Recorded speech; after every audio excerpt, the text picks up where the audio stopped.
5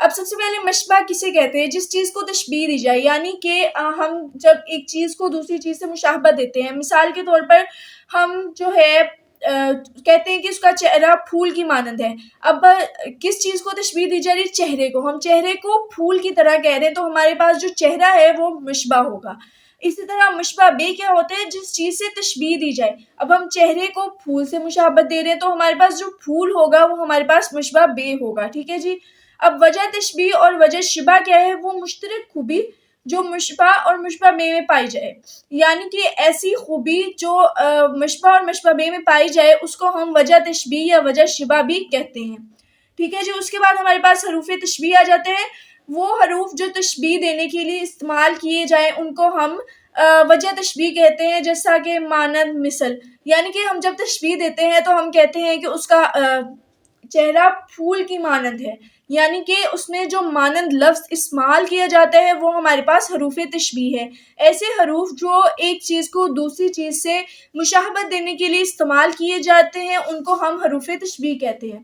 اب ہمارے پاس جو غرض تشبیہ اس کا مقصد، یعنی کہ غرض تشبیہ کیا ہے؟ جس مقصد کے لیے تشبیہ دی جائے اس کو ہم غرض تشبیہ کہتے ہیں. ٹھیک ہے جی. جو غرض تشبیہ ہے اس کے حوالے سے ایک اور بات بتاتی چلوں کہ غرض تشبیہ کا ذکر تشبیہ میں موجود نہیں ہوتا، البتہ قرینے سے معلوم کیا جاتا ہے. جو غرض تشبیہ ہے یہ رکن تو ہے، لیکن اس کا ذکر جو ہے ہمارے پاس تشبیہ میں نہیں ہوتا، لیکن ہم اسے قرینے سے معلوم کر سکتے ہیں. اب ہمارے پاس اس کی مثالیں آ جاتی ہیں. یہاں پر میں نے 2 مثالیں لکھی ہیں.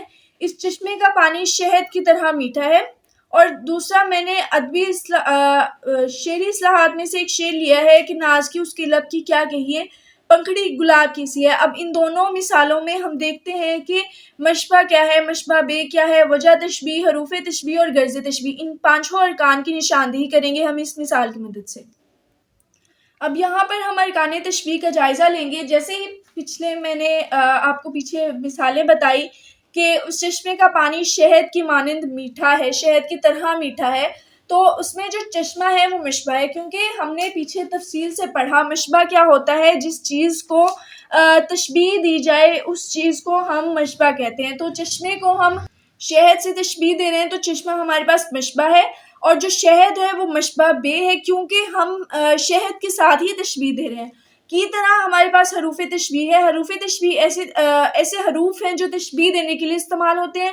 وجہ تشبیہ ہمارے پاس کیا ہے؟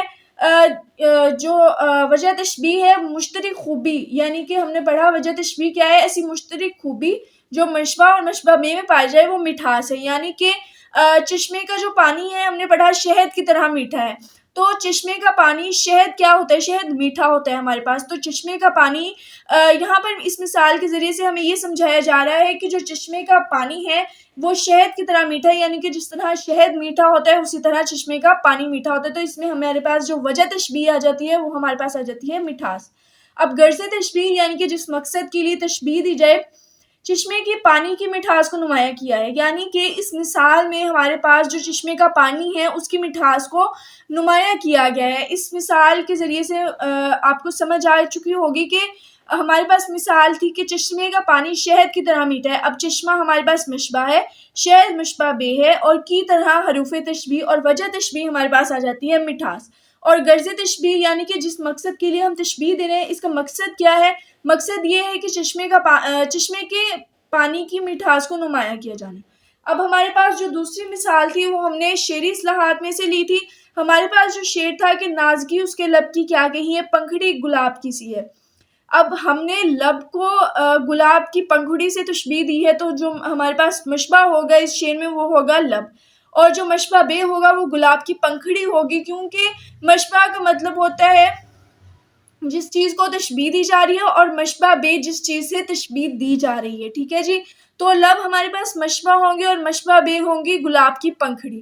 اب حروف تشبیہ ہمارے پاس جس طرح اس میں کی طرح تھا اور اس میں کی سی ہے، یعنی کہ نازکی اس کے لب کی کیا کہیں ہے، پنکھڑی گلاب کی سی ہے. تو اس میں جو کی سی ہے یہ حروف تشبیہ ہے. اب وجہ تشبیہ کیا ہے؟ نزاکت، یعنی کہ جو گلاب کی پنکھڑی ہوتی ہے اس کی نزاکت اور لبوں کی نزاکت کی وجہ سے ان میں جو مشترک خوبی ہے. وجہ تشبیہ ہمیں بتایا کہ جو مشترک خوبی ہوتی ہے اس کو ہم وجہ تشبیہ کہتے ہیں۔ تو لب اور گلاب کی پنکھڑی جو ہے ان کی مشترک خوبی کیا ہے؟ نزاکت۔ اب غرض تشبیہ یعنی کہ جس مقصد کے لیے ہم تشبیہ دے رہے ہیں، اب ہمارے پاس غرض تشبیہ کیا ہے کہ لبوں کی نزاکت کو واضح کیا گیا ہے۔ اس میں ہمارے پاس اس جو تشبیہ کا مقصد ہے وہ یہ ہے کہ یہاں پر لبوں کی نزاکت کو واضح کیا گیا ہے۔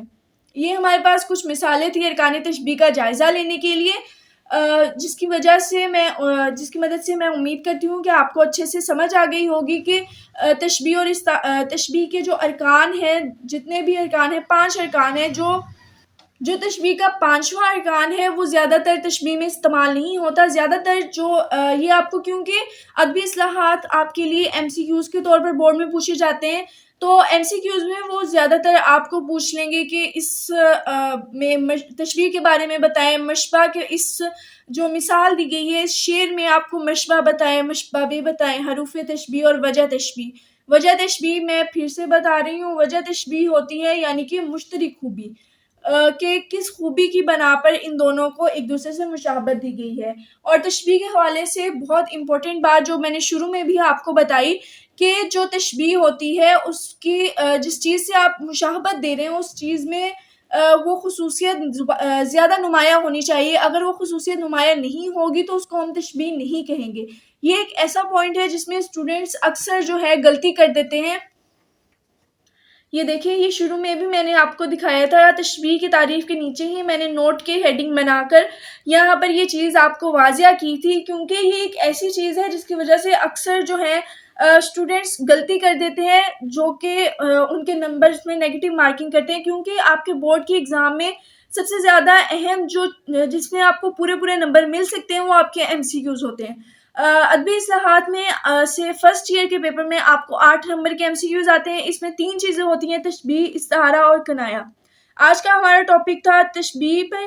انشاءاللہ اگلی ویڈیوز میں اس کے باقی جو ارکان ہیں، باقی ادبی اصطلاحات ہیں، ان کے بارے میں بھی ہم ڈیٹیل سے پڑھیں گے۔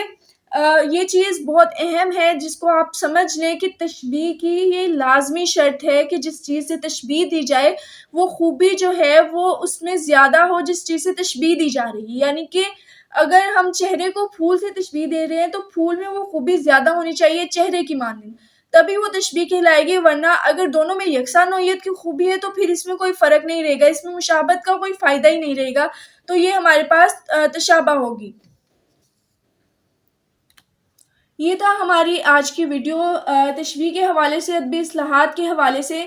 میں امید کرتی ہوں کہ یہ ویڈیو آپ کے لیے کافی ہیلپ فل رہی ہو۔ اگر آپ کو یہ ویڈیو پسند آئی ہو تو چینل کو لائک، شیئر اور سبسکرائب ضرور کیجیے گا، اور مزید ویڈیوز دیکھنے کے لیے بیل آئیکن کو پریس کر دیجیے گا۔ اللہ حافظ۔